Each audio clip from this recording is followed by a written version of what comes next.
Puji Tuhan, selamat pagi saudara dikasih Tuhan. Haleluya, kita masih diberikan kesempatan untuk beribadah, memuji muliakan nama Tuhan.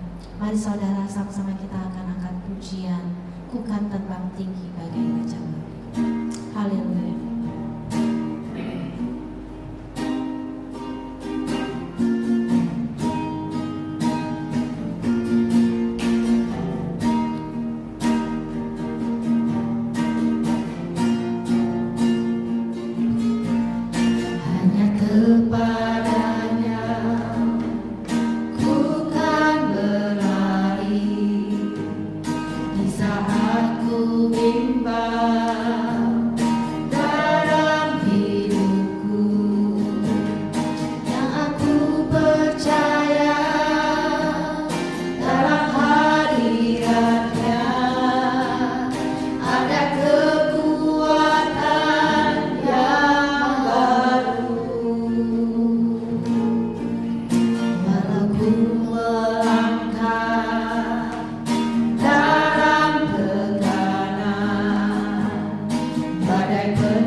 Terus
Puji Tuhan, selamat pagi saudara-saudara yang dikasihi Tuhan.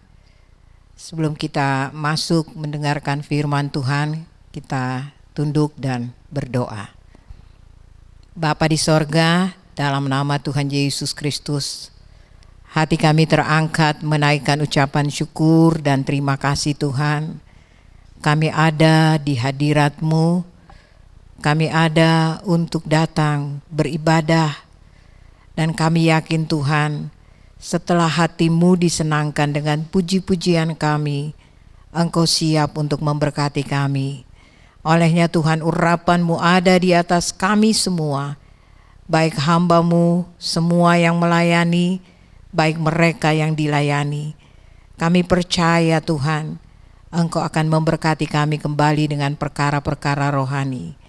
Berbicara lewat hamba-Mu, melalui firman Allah pada pagi hari ini, sehingga benar-benar kekuatan baru, semangat baru kami dapat melalui kebenaran firman-Mu. Segala kuasa yang bukan dari Tuhan Engkau sudah patahkan dalam nama Yesus, dan Engkau bekerja melalui kebenaran firman-Mu kepada kami semua. Dalam nama Tuhan Yesus Kristus, kami siap diberkati dengan kebenaran firman Allah. Haleluya. Amin. Puji Tuhan. Kita akan kembali diberkati dengan kebenaran firman Allah pada pagi hari ini. Olehnya kita siapkan hati-hati kita masing-masing, karena Tuhan akan kembali berbicara kepada kita. Nah, pada pagi hari ini kita akan kembali mendengarkan firman Allah. Dan saya memberi judul firman Allah pada pagi hari ini adalah ada sisi baik dan buruk dalam kehidupan manusia. Dan ini pasti terjadi di dalam setiap kehidupan manusia. Olehnya kita akan baca bersama-sama di dalam kitab Ayub pasal yang kedua. Saya baca di dalam ayatnya yang ke-10, Ayub 2 ayat 10. Tetapi jawab Ayub kepadanya, engkau berbicara seperti perempuan gila. Apakah kita mau menerima yang baik dari Allah, tetapi tidak mau menerima yang buruk? Dalam kesemuanya itu Ayub tidak berbuat dosa dengan bibirnya. Saudara, kita semua mengetahui melalui kebenaran firman Allah bahwa Ayub adalah seorang yang saleh, seorang yang percaya dengan sungguh-sungguh kepada Tuhan.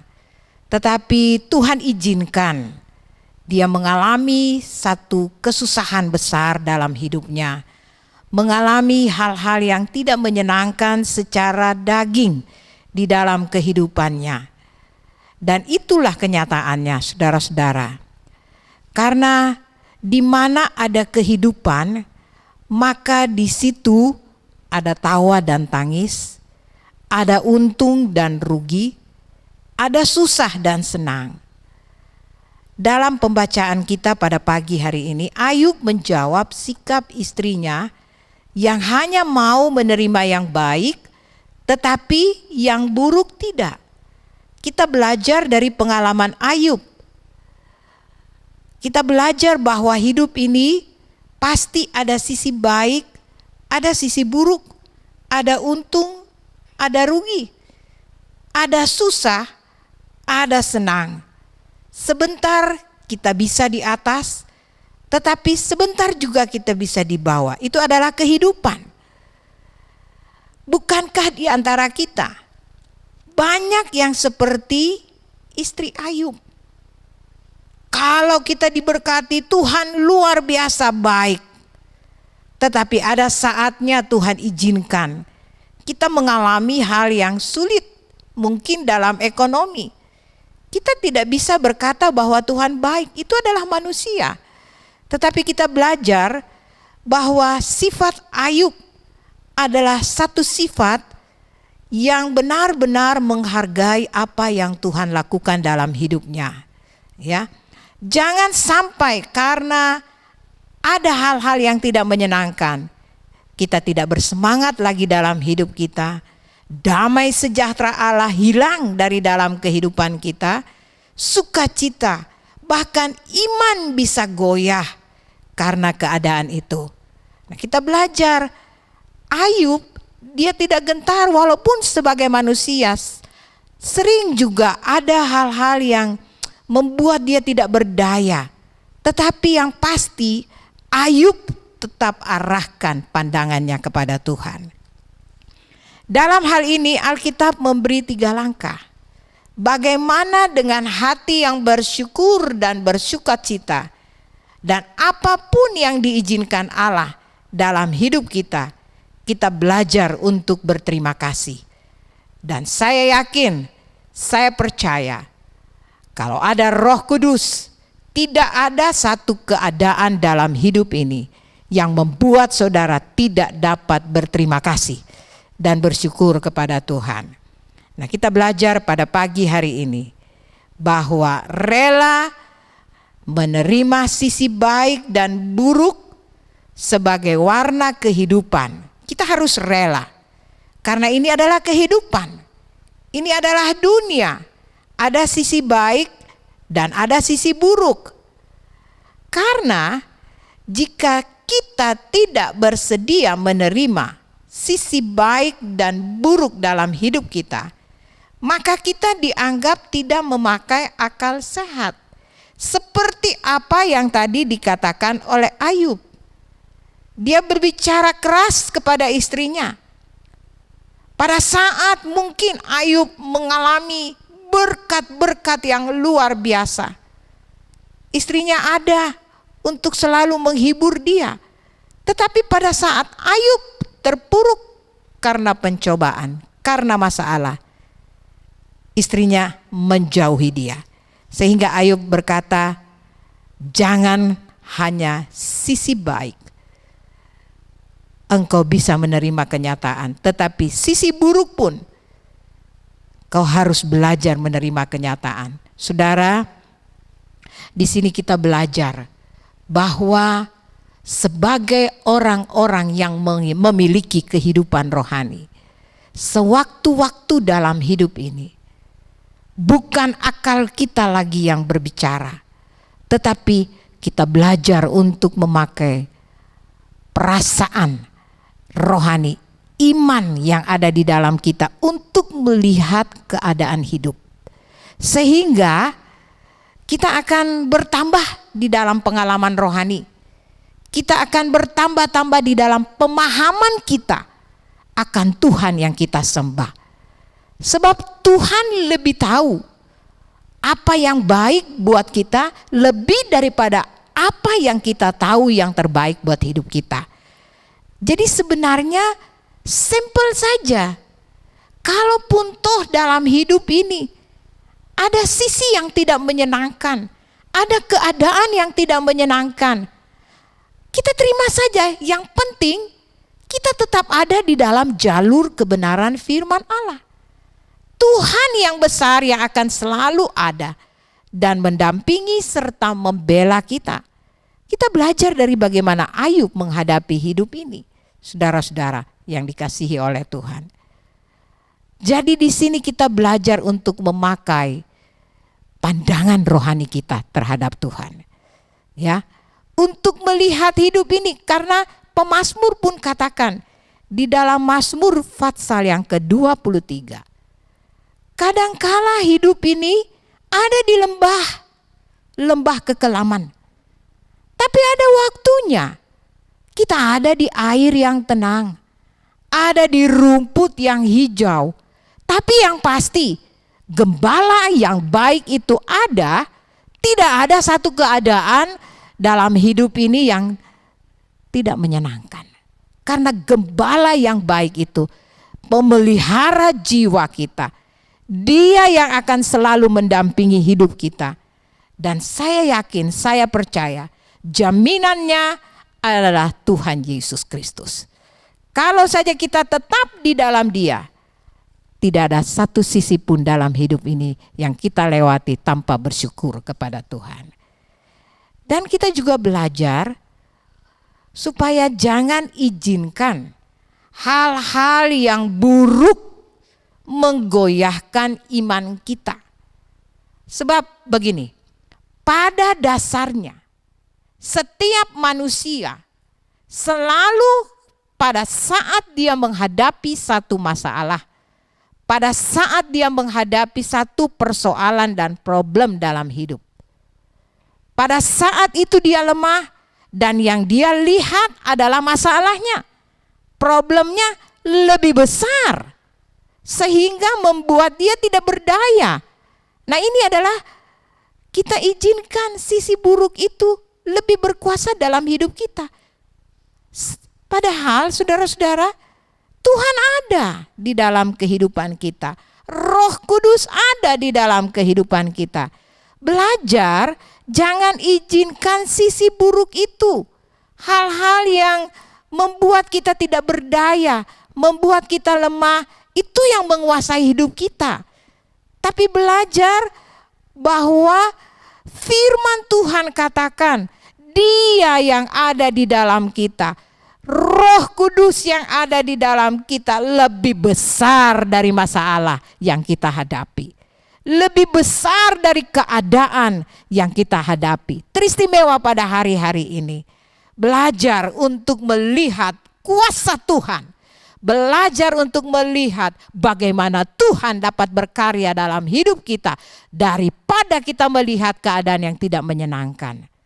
Izinkan Tuhan berkarya di tengah-tengah kesulitan hidup kita. Izinkan Tuhan menyatakan mujizatnya di tengah-tengah keadaan yang terpuruk dalam kehidupan kita. Maka di situ Allah akan bekerja dengan luar biasa. Sebab bagi Tuhan tidak ada perkara yang mustahil. Bagi Tuhan tidak ada perkara yang tidak mungkin. Nah, kita belajar dari Ayub, saudara-saudara yang dikasihi. Sebab banyak orang percaya pada saat menghadapi hal yang buruk imannya goyah. Jangan saudara-saudara, kita punya Tuhan lebih besar dari apa yang kita alami. Kita punya Tuhan lebih besar, kuasa Tuhan lebih besar dari keadaan sekarang yang tidak menyenangkan yang ada di sekeliling kehidupan kita. Karena Tuhan kita adalah Tuhan yang luar biasa. Tuhan yang ajaib, Tuhan yang tidak dapat dibandingkan oleh apapun. Nah, kita lihat beberapa hal. Jangan izinkan sisi buruk itu menguasai kita. Coba saya akan bacakan saudara-saudara di dalam 1 Tesalonika pasal yang ketiga, ayatnya yang ketiga. 1 Tesalonika 3 ayat yang ketiga, Rasul Paulus kembali berbicara kepada jemaat yang ada di Tesalonika. 1 Tesalonika 3 ayat yang ketiga, firman Tuhan katakan begini, supaya jangan ada orang yang goyang imannya karena kesusahan-kesusahan ini. Kamu sendiri tahu bahwa kita ditentukan untuk itu. Ini adalah satu nasihat Paulus kepada jemaat yang ada di Tesalonika. Dia berkata bahwa jangan sampai kesusahan, kesulitan menggoyahkan iman daripada orang yang percaya. Dikatakan ya, dia nasihatkan sebab Paulus tekankan itu sudah ditentukan oleh Tuhan. Yang tadi sisi baik dan sisi buruk. Jadi jangan sampai iman kita goyah karena kesusahan-kesusahan yang kita alami di dunia pada hari-hari ini. Jangan sampai goyah. Nah, kita belajar bukan melihat kepada kesulitan, bukan melihat kepada kesusahan, tetapi melihat kepada Tuhan yang besar. Kuasa Tuhan yang ajaib, kuasa Tuhan yang luar biasa. Supaya benar-benar kita kuat di hari-hari ini. Kita tidak goyah karena kesusahan, karena kesulitan, karena tekanan hidup yang kita rasakan pada hari-hari ini. Belajar untuk memandang semua dengan cara rohani, dengan cara pandang Tuhan, supaya benar-benar kita kuat di hari-hari ini. Kita tetap berdiri kokoh, iman kita tetap teguh di dalam Tuhan. Karena yang kita lihat adalah kuasa Tuhan yang luar biasa di dalam kehidupan kita. Itu adalah nasihat Paulus untuk jemaat yang ada di Tesalonika. Dan saya percaya nasihat itu juga datang kepada kita. Jadi jangan goyah iman kita karena kesusahan. Karena itu sudah ditentukan oleh Allah. Jadi belajar menerima kenyataan yang baik dan yang buruk. Yang pasti kalau ada Tuhan, kita akan tetap terpelihara di dalam Dia. Dan tidak ada yang buruk dalam Allah yang baik. Sekali lagi, tidak ada yang buruk di dalam Allah yang baik. Sebab Allah itu baik dan besar kasih setianya. Mazmur pasal 16 ayat yang kedua. Kitab Mazmur 16 ayat yang kedua.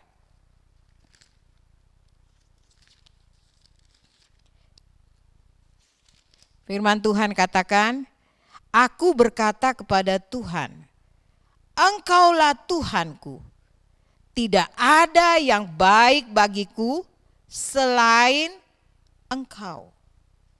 Ini adalah pengakuan Daud. Ya, dia katakan, tidak ada yang baik bagiku selain Engkau. Engkaulah Tuhanku.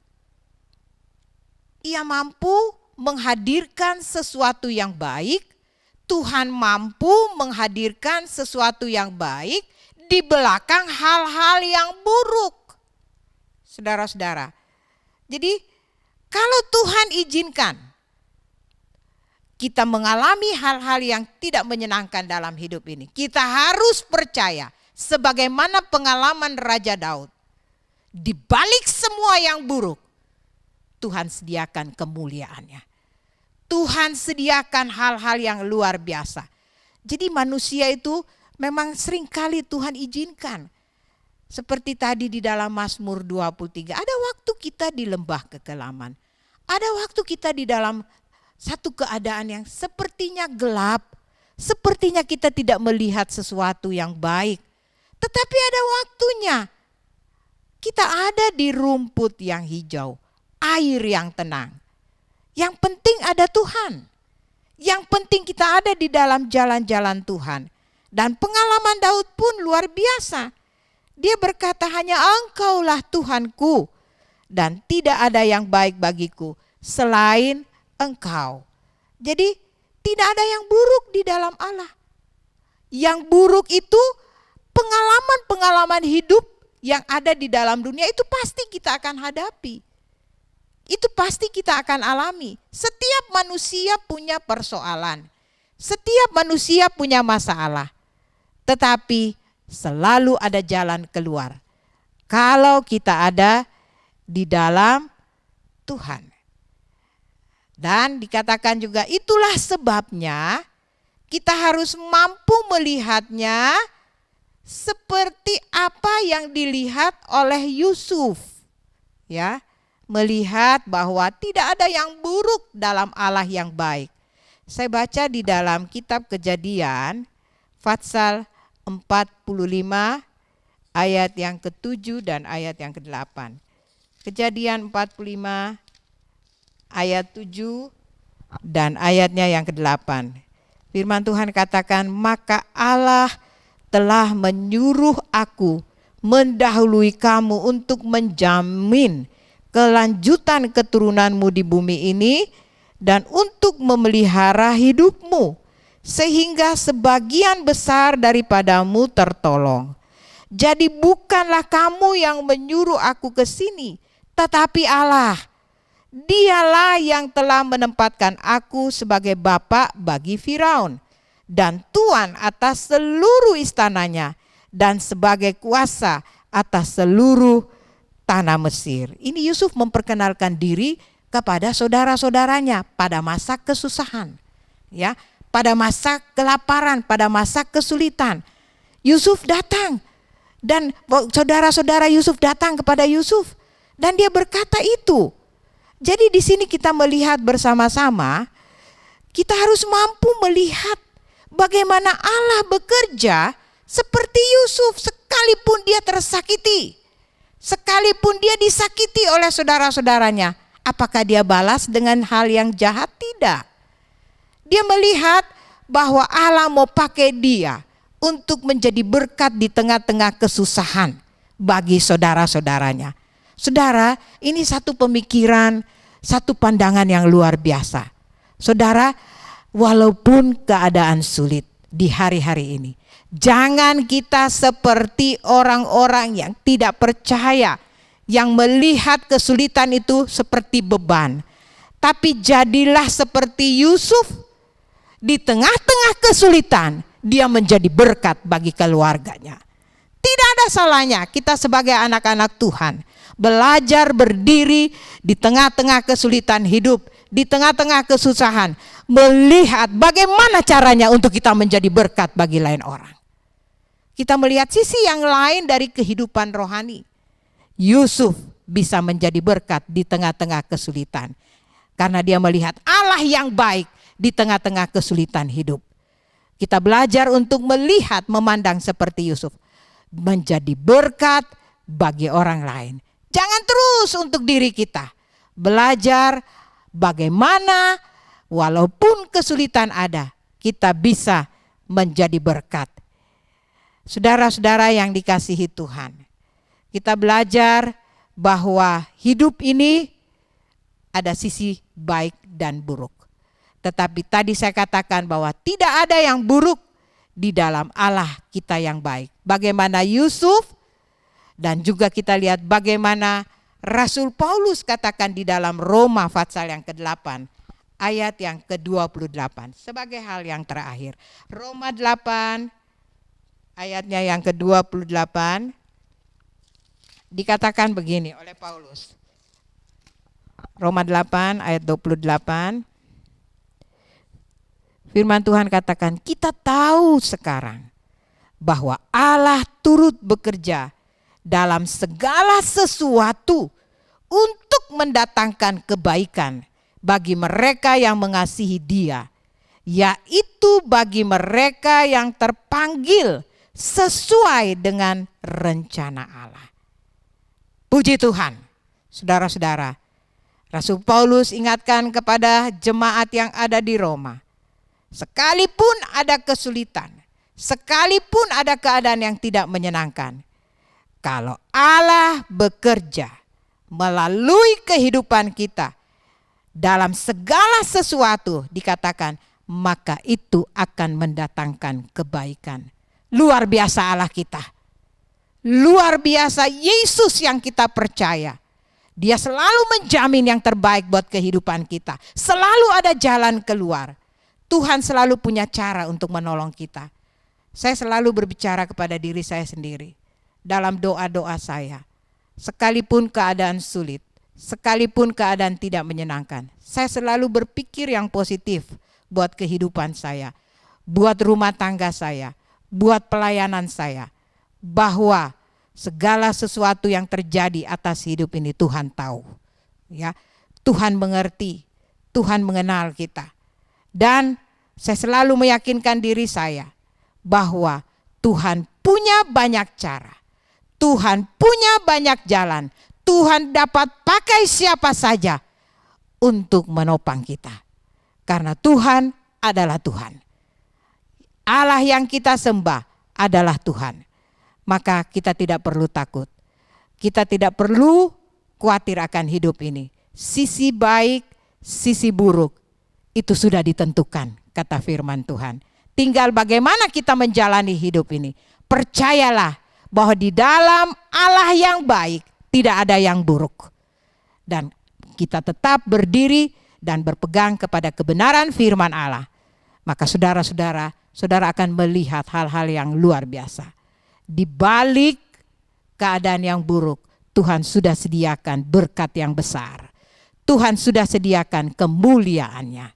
Itu adalah janji Tuhan bagi kita yang percaya. Dan saya yakin saudara-saudara semua, jemaat yang dikasihi oleh Tuhan, bisa mengerti apa yang dikatakan oleh firman Tuhan. Tuhan memberkati saudara-saudara sekalian. Haleluya. Puji Tuhan, kita sudah mendengarkan kebenaran firman Tuhan dan kita kembali berdoa supaya kehidupan kita benar-benar kita dapat jalani sesuai dengan kehendak Tuhan. Cara pandang kita supaya benar-benar itu sesuai dengan cara pandang Tuhan dalam setiap keberadaan kita. Mari kita berdoa. Bapa, terima kasih buat kebenaran firman-Mu yang kembali mengingatkan kepada kami bahwa Engkau selalu merencanakan yang terbaik dalam setiap langkah hidup orang-orang yang percaya kepada Tuhan. Mungkin pandangan manusia salah, tetapi Engkau tidak pernah salah dengan pandangan-Mu, memberikan jalan-jalan-Mu kepada setiap kami anak-anak Tuhan, orang-orang yang percaya kepada Tuhan, sehingga kami mempunyai jalan yang terbaik. Langkah yang kami ambil adalah langkah-langkah yang sesuai dengan kebenaran firman Allah, supaya pada akhirnya kami mendapatkan hal-hal yang luar biasa, berkat-berkat Tuhan, pertolongan dan perlindungan Tuhan, itu menjadi bahagian kami. Terima kasih banyak Bapa di sorga, memberkati hamba-Mu yang sudah melayani kami, pakailah terus dengan kehendak Tuhan. Memberkati semua jemaat yang sudah mendengarkan kebenaran firman Tuhan. Kalau di antara jemaat mereka mengalami kesulitan hidup, tantangan dalam kehidupan mereka, baik dalam rumah tangga, dalam keluarga, dalam usaha pekerjaan mata pencarian mereka, kami mohon kiranya Engkau berkemurahan untuk melawat ke setiap umat Tuhan, menjamah setiap masalah yang dihadapi. Tolonglah setiap anak-anak-Mu Tuhan, dan mereka boleh mendapatkan jalan keluar yang terbaik. Kami juga berdoa buat mereka yang dalam keadaan sakit, biar Engkau jamah mereka, pulihkan, sembuhkan dalam nama Tuhan Yesus Kristus. Pertolongan Allah dinyatakan dalam kehidupan setiap umat Tuhan yang mengalami tubuh yang sakit pada saat ini. Kami juga tetap berdoa buat bangsa negara dan pemerintah kami, kiranya Engkau tetap menolong bangsa kami ini. Kalau ada kekurangan, kelemahan bangsa kami ini, Tuhan tolong ampuni. Pulihkan bangsa kami ini, berkati bangsa kami ini. Selamatkan bangsa kami ini. Pemerintah yang ada diberikan kekuatan, diberikan hikmat dan kebijaksanaan untuk menjalankan tugas-tugas yang mereka emban, demi kepentingan semua masyarakat yang ada di negara dan bangsa ini. Nama Tuhan dipuji, nama Tuhan dipermuliakan. Terima kasih banyak Bapa di sorga. Terima kasih buat kebenaran firman Tuhan. Terima kasih buat ibadah yang sudah diberkati oleh Tuhan.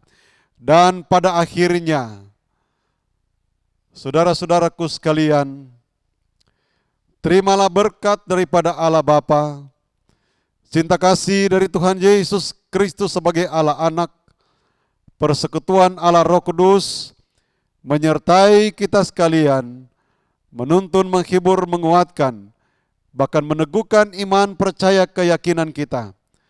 Mulai pada saat ini, sampai selama-lamanya, Tuhan Yesus datang pada kali yang kedua. Kami terima berkat-berkat dari Tuhan. Dan kami akhiri ibadah kami pada saat ini.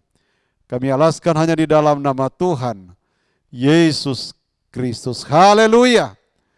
Dan kita semua berkata, amin. Puji Tuhan, Tuhan memberkati kita semua. Haleluya. Amin.